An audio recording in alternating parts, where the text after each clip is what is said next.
Have you ever thought about storytelling in your festival or fair? Today we're going to find out why you really ought to consider it. Welcome to Festival Soup, the podcast for festival, fair, and rodeo professionals. Join your host, Mike Baxter, a certified festival and event executive, as he brings you interviews from industry leaders, expert advice, and the latest updates from the world of fun-filled events. Whether you're working on a startup or managing an established, long-running event, Festival Soup has the ingredients for success.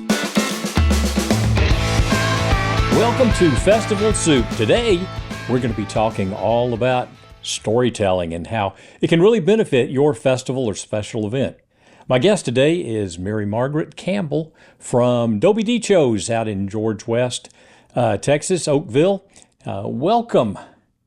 Thank you, Mike. Good to see you again. Thank you for having me. It's always good to see you. Yeah.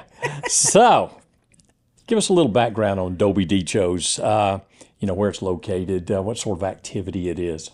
Dobie Dichos is a definitely unique event. It is a thoroughly Texas event. It's a literary event. We hold it on the grounds of the historic Oakville Jail in Live Oak County, which is Oakville was the original county seat in Live Oak County.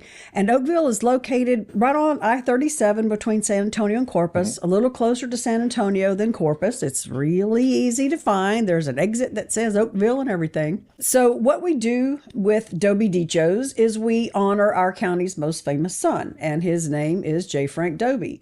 Now, he died in 1964, but that doesn't matter. He is still influencing storytelling, writing, literature, folklore, because during his lifetime, he contributed greatly to those aspects. He was born in Live Oak County on a ranch, southern part of the county, went to a one-room school in Lagarto. If you're from down there, it's Lagarda.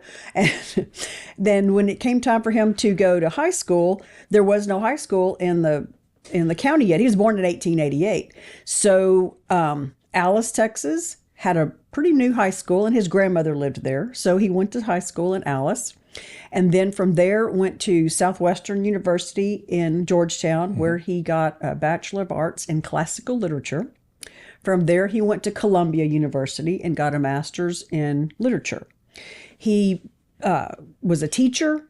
He was a historian. He didn't like to call himself a folklorist. He liked to say that he was a collector of the folklore. He was an author. He was a mentor to up and coming writers. I have a book in my house that's this thick that is only prefaces of that he has written for other people's books.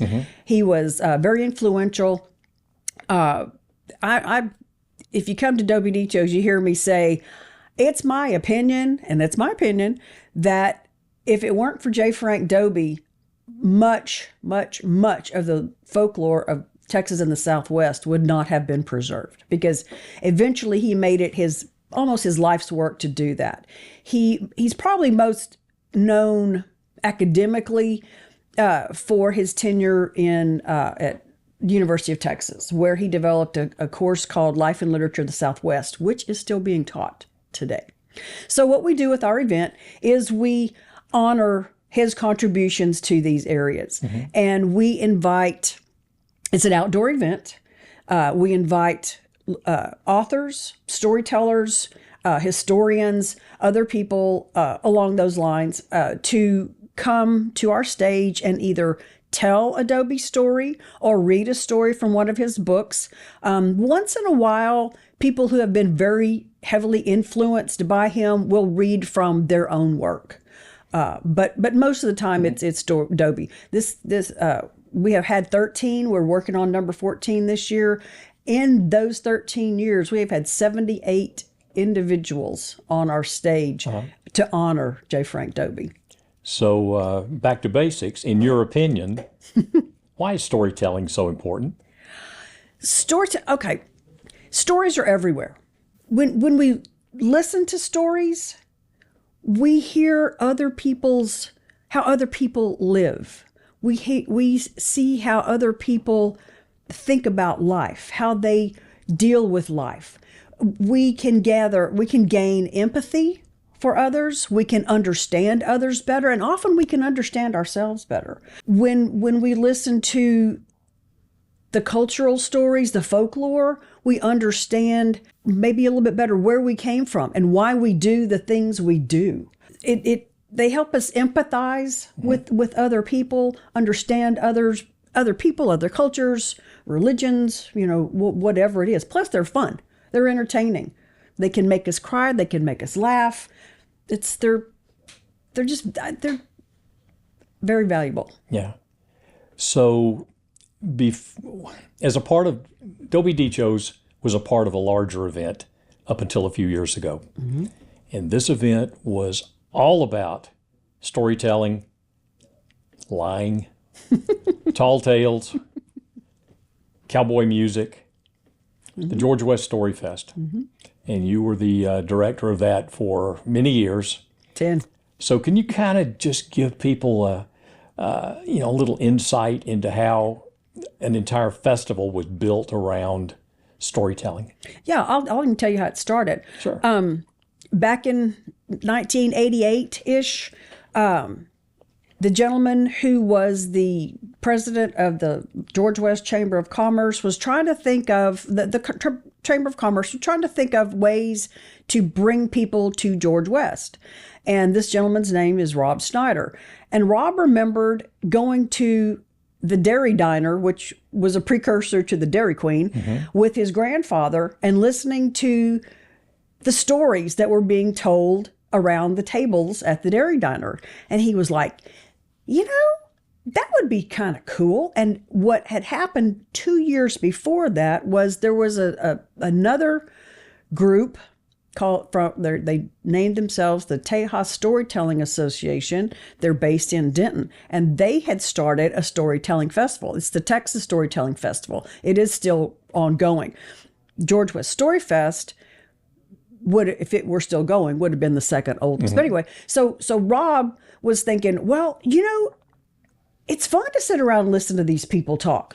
Why don't we do what those people in Denton did and develop a storytelling festival? So the Chamber of Commerce, that was what they did. They backed it, they did it, and it started out with storytellers on the courthouse lawn and on flatbed. The musicians were on flatbed trailers in the street, and it grew from a few hundred people to about 8,000 attending in its 30-year run. Yeah, because I know I was there for many of those events, starting out as a judge in the Liars competition, eventually become the MC of that event. And it was so much fun listening to these people telling their tall tales. Well, that was the Texas State Liars Contest. Yes. And what people would do was they would make a story, and it had to be believable, plausible up into a certain point, and then you listen to it and you go, oh wait, no, that can't be right.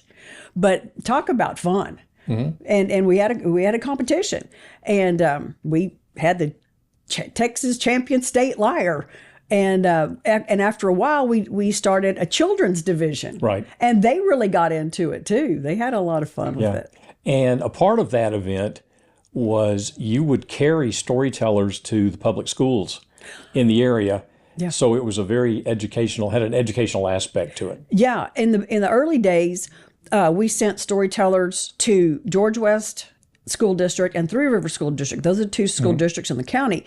That was in the beginning. When our last year in 2018, we sent storytellers to 17 different campuses in the area, all the way from Three Rivers down to Corpus. Trying to create a love for storytelling among the kids. Yes, absolutely. Yeah. So today we have Dobie Dichos. Yeah, okay, so how did Dobie Dichos get started? In the beginning, so Story Fest was mainly a Saturday event. There were sacred stories on Sunday, but there really wasn't a lot at night on Friday night. But in the beginning, they did a chuck wagon dinner and had cowboy poetry and stories. But that kind of ran its course, and we were trying to find something to do on Friday night to kind of get people to come on in to the area and then be there early enough on Saturday morning that they didn't miss it, like the Little Red Wagon Parade that we were talking about a while ago. But J. Frank Dobie, as we already said, he was a storyteller. He was a gatherer of stories. And at times during the course of Storyfest, we had tried different ways to recognize him at Storyfest, but nothing really took on until a gentleman that I had asked to come be an MC one day said, I envision people sitting around a campfire telling Dobie stories. And as the event director, my hair's on fire because we did this on the courthouse lawn. And I'm just thinking, a fire on the courthouse lawn? No, this can't happen. But I found that a few months later, I found that the old courthouse jail, not the courthouse, the jail in Oakville had been turned into a lodge. And so I just one day went over there and talked to the gentleman who owned it and told him what we were thinking about doing. And he said, yeah, sure. That man's name is Albert Davila, and he's been behind Dobie Dichos all the way. Guy. So it started out as a Friday night pre-festival event to Storyfest. 2018 was the last Storyfest. Dobie Dichos was that in its 7th year at that point and was just building momentum. And so I went to the board and I said, look, I know Storyfest, y'all are discontinuing Storyfest, but would you continue with Dobie Dichos until we can figure out how to make it its own thing? Mm-hmm. And so they did. They carried us for a year, so to speak. They presented it. And now we have our own 501c3 board of directors, everything. So we started in 2011. So tell everybody about the setting, especially after dark. Well, this, as I said earlier, it's on I-37. It is literally on the access road on a hill. You would think that you would hear all of the traffic from 37, but you don't. It's really kind of eerie. It's outside. Everybody brings their own lawn chair and sets it up. We have our stage now, thanks to Albert Davila, is a late, I'm not sure what the year model is, early 40s pickup, and he turned that into a stage. So everybody kind of situates their chairs where they like the view, and it's outdoors, it's quiet. The sunset is absolutely amazing. Yes, it is. You've taken a lot of really cool photos of that sunset over the years. And then there's the oak trees. And then yes, and especially the hanging tree, which is right there beside the jail. Yes. Mm-hmm. And so everyone is sitting in this big open green area. Surrounding that area are buildings, Texas homes, Texas little houses, stores, storefronts. Well, they were all houses that were either donated to the Davilas or the Davilas bought from area ranches, and they all face inward. So it's like the original town square. Yes. And they all face inward. Yes. And so all of those they're all lodges. It's a historic Oakville jail is what it's called. And the jail is pretty awesome. I spent the night there twice. It's like a bed and breakfast. So no breakfast. But you have to fix your own. Sure. Yeah. And then he actually brought in the chapel a few years ago that's nearby. So, and that's a historic building he brought it from Three Rivers, but it originally had been in a little community in the county called Ray Point. So tell us about some of the speakers that you've had come out there. Now, I know some were storytellers, some were like historians, possibly. And then there was the one year that I was there that it was folks from the Lonesome Dove TV show they were involved in. That was pretty awesome. It was Bill Whitliff. Bill Whitliff was a screenwriter for Lonesome Dove. And there's this thing at Texas State, I always said Southwest Texas, Texas State University called the Whitliff Collection.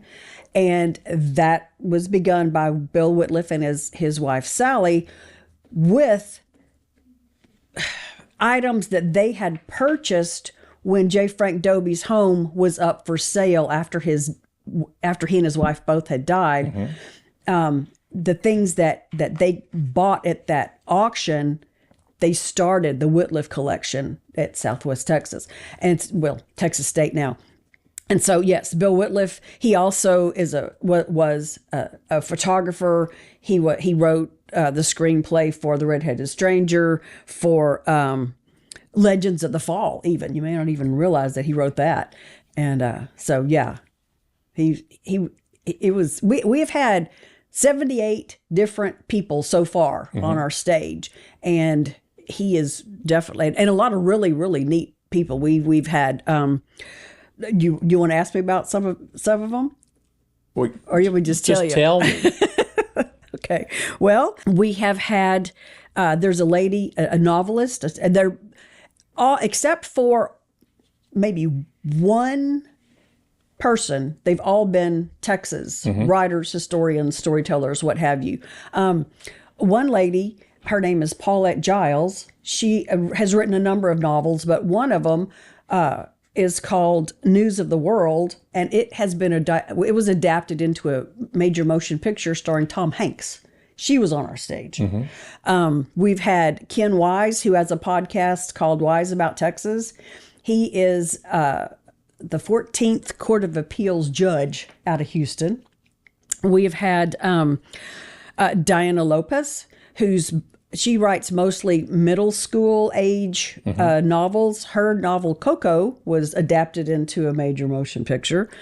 We've had Dr. Stephen Hardin, who's one of Texas' leading historians. He's been consulted on. He was a consultant on the latest Alamo movie. He's had books like The Texan Iliad, Texian Macabre, books like that. The former editor of Texas Monthly, the late Jan Reed, has been on our stage before. All kinds of really cool storytellers. Donna Ingham, who won the Texas State Liars Contest a number of times, by the way. Yes. Larry Thompson, who also won it. Marianne Blue. We've had Tim Tingle, who's a Choctaw Indian. We've had Eldrina Bluecorn Duma of the Pueblo tribes on our stage. Consuelo Zamaripa, Marianne Blue, just Bernadette Nason. Now, Bernadette, she's a Texan now, but she's British. So so I have to go back and say two that aren't native Texans. I remember. But this is it's a small ticketed event. Yes. And so you have people that come from well outside of your general area to this event. Yes, we do. Yes, we do. We have locals. Yes. But we have people from the Dallas area. We have a lot of people from Houston come, San Antonio, Austin. For the second year in a row, we've got a gentleman coming from Pecos, Texas, to the event. They come from all over. We advertise in Texas Highways, in the Houston Chronicle, Fall Bazaar, just various things. But one thing, okay, we've been talking about this event called Dobie Dichos. Well, what is, the people may be wondering, what is Dichos? I brought the technical definition. And Dichos, it's a Spanish word. And it's sayings or proverbs that are handed down from generation to generation as a way to preserve and teach important aspects of cultural wisdom, insight, and philosophy. So basically what we are doing is we're looking at the wisdom of Dobie and passing that along. And it's a nice little alliteration, Dobie Dichos. Cool click to it. And I like all of the add-on activities that take place during this event. We have a meal. You have a meal. Let me tell you about our meal. A homemade meal. Yes. Well, homemade on site, pretty much. On site. As I said, this is a truly Texas event. Our main dish is a bowl of chili, which is the Texas main dish. We serve pan de campo with the chili, which is the Texas main bread. We have, for dessert, handheld pecan pie bites. Pecan pie is a Texas state pie. We have Texas craft beer, Carbach. We have Llano Estacado wine, and then that's our main meal. But you talk about small, yes, because we are limited with our venue, but even more so, we're limited with our parking. And so we sell 150 tickets for the meal plus the program. And then we do sell an additional ticket called just a program only ticket for people who may not want to eat the chili, or they can't get there at 6 o'clock to eat the chili, but they can get there before 7 to watch the program. Yeah.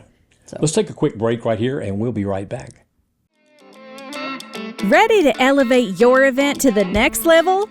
Partner with certified festival and events executive Mike Baxter and Texas Festival and Tourism Consulting to transform your festival or fair into an unforgettable experience. With a track record of success at renowned events like the Midland County Fair, the Texas Blueberry Festival, the McAllen Holiday Parade, the Lubbock Arts Festival, the Texas Crab Festival, and the Great Texas Mosquito Festival, Mike brings unparalleled expertise to your event planning and execution. From event evaluation and development to strategic marketing, public relations, and award-winning photography, Mike is your go-to consultant for making your event shine. Don't miss out on the opportunity to work with one of the best in the business. Mike Baxter is former chairman and longtime member of the Texas Festivals and Events Association and a member of the Texas Association of Fairs and Events. Call or text Mike Baxter today at 281-222-4775 or email mike@txfestconsultant.com. Let's make your next event a standout success. We are back.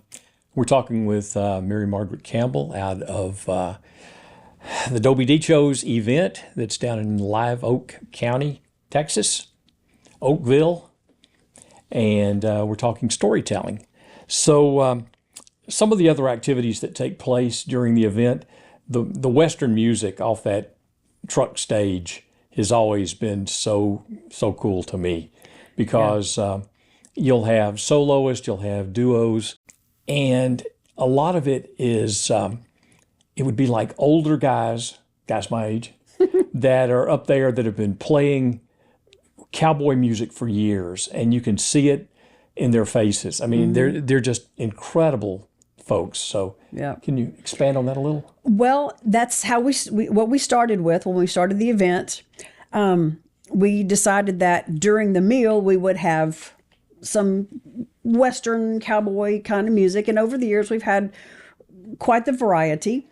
A couple of years ago we decided that we were going to add some more music. So we decided that would be local talent, to kind of get more of the local people involved. And so when the gates open at 5, we have acoustic music. And then after the main program is over, a couple of years ago, 3 actually, we added a social hour where we have complimentary desserts for everybody. And so we have music during that time as well too, and that is will be a local artist, and we shift those around. And let's kind of change direction just a tad. Okay, sure. And tell me how important storytelling can actually be to an existing festival versus being just the main thing. An add-on, for example, at Christmas time, maybe telling, some sort of stories about North Pole or whatever it happens to be. But I know I've been a part of events that actually brought in storytellers. Yeah. One of your storytellers, in fact, Sue. Oh, that's right. Yeah. And she dressed as an elf, and she mesmerized the kids as an elf, telling stories about Santa Claus and the North Pole and things like that, because it's so engaging and you're really drawing the kids in. So how important is storytelling in an event? In an event? Well, I think you just hit the nail on the head right there. Is you can start with the kids, because they love storytelling. I mean, who doesn't love a good story? But kids really can get mesmerized when there's a good teller. And there are, like Sue, who came and helped you out, there are professional storytellers among us. And they are really good. And this is, some of them do it part-time, but some of them, this is the way they make their living. Yes. And they make a good living at it because they're that good. I believe I mentioned the Tejas Storytelling Association earlier. That's a good resource because so many of the storytellers in Texas are members of that association. But yeah, I think that starting with the kids and then see how that goes. You don't want to just dump it all at once. You want to bring it in gradually. Start having a storyteller with the kids, and then maybe do a liars contest. George West wasn't the only one that had a liars contest. There are other storytelling festivals that have them, and they're fun and they're easy to handle. You can go to the TSHA, like I said, or you can go to your local school's speech teacher, your communication teacher, to kind of get some guidelines about how to run a contest, or UIL. Sure. And at this time of year, as we're doing this is in the fall. Let's talk about ghost stories. George West Story Fest had a ghost stories segment that we had it after dark. It started out under one of the tents, and it was the ghost stories was a big draw, and we would have our professionals be the ones who did the ghost story. Not all of them have ghost stories that they do, but some do, and some are really good at it. After a while, during the 30 years of Storyfest, the local theater in town was remodeled, and we incorporated that stage as part of our festival. And this was an old movie theater. It was old movie theater, and very Art Deco. Yeah, yeah. Period. Yeah. And so what we did was we moved the ghost stories into there, and moving it into there. Not that it's not a ghost-filled place, but it's quiet and dark, and you don't have the extraneous noises that you would have out from under a tent. And I tell you what, that theater would be packed. Yes. During the ghost stories. And what I really liked about the ghost story segment, was that you would have stories that were hysterical. They're historical. And hysterical. Yes, some of them were. Some were. But there were others that were real gotchas, like you would expect at Halloween. There were the ones that had some truth, as far as you could tell. And the way that the storytellers presented the ghost stories were incredible. Yeah, it was very popular with our audience. Yeah. So what sort of tips could you give to someone who's looking to incorporate storytelling into an existing event or creating one from scratch? There again, I think it'd be a good idea to talk to someone who has done it before, who has put on or been a part of presenting a storytelling festival. I'll be glad to talk to anybody, give in, about that. Your information will be tagged at the end. Okay. So great. So I'll be glad to talk to anybody who wants to do that. But also the Tejas Storytelling Association, they not only are a group of storytellers, but they also, as I said earlier, present the Texas State Storytelling Texas Storytelling Festival out of Denton. And there are other festivals around, other storytelling festivals that look in your own backyard to see if there's something like that. See if there's a storytelling group. There are storytelling guilds around Texas. Yes. And the website for TSA also has a list of the different guilds. Houston's got a guild. San Antonio's got a guild. There are guilds all over the state of Texas. Yeah, it's just like puppetry and everything else. Yeah. Yeah, they're available. So what is it we may not have touched on that you think would be important to discuss here? Well, I think there's one thing I do want to talk about Storyfest. Absolutely. And I said in the beginning that stories are everywhere, but not everybody is willing to just go to a festival to hear a story.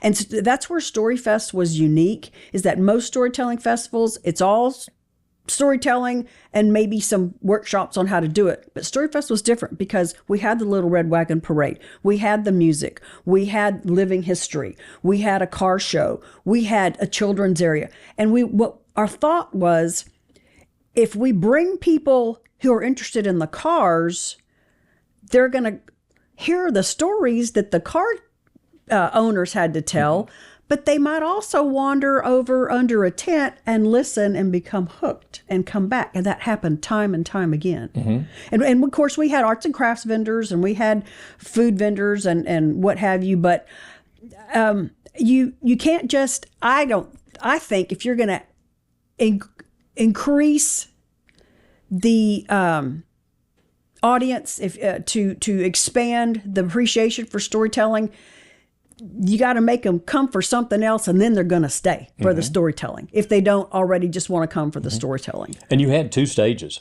No, we had 3 stages. 3 stages. We had 3 stages and the theater after a while, so we were at 4. Yes. So, and there were different genres of music. It wasn't just country, western. And we had cowboy storytellers and poets. We had local storytellers as well. We had, like I said, different kinds of music. We had Tejano music. We had, because we're down in South Texas and in the heart of Conjunto music country. We had country music. We had local dancers, local dance groups. That'll bring aunts and uncles, mom and dad, grandma and grandpa, and then they stay and they will go under the tents and listen to the stories as well. Yeah, just it's the variety. You want the variety to bring your audience in to keep, and then the stories themselves will keep them there once they get there. So if you're planning on doing this, just do your research. Oh yeah. Reach out to you for assistance and come up with a theme of what you want to do. I mean, around the holidays is a great opportunity. Yeah, you can do that. Yeah. So, but there are a lot of just not plain, but events that specialize in cowboy stories and cowboy poetry as well. So there are those. So there's all kinds of ways you could do it. And then you build your music and your food and your vendors and everything around the theme of the storytelling. But the storytelling doesn't have to be thematic, but the concept of storytelling. Yeah. Yeah. We did good. We did? We did. We did good. Okay. Appreciate you being here. It's Mary Margaret Campbell from Dobie Dichos in Oakville, Texas. And that's it for this episode of Festival Soup, and we will see you again soon. Thank you, Mike. You're welcome. That's all for this episode of Festival Soup.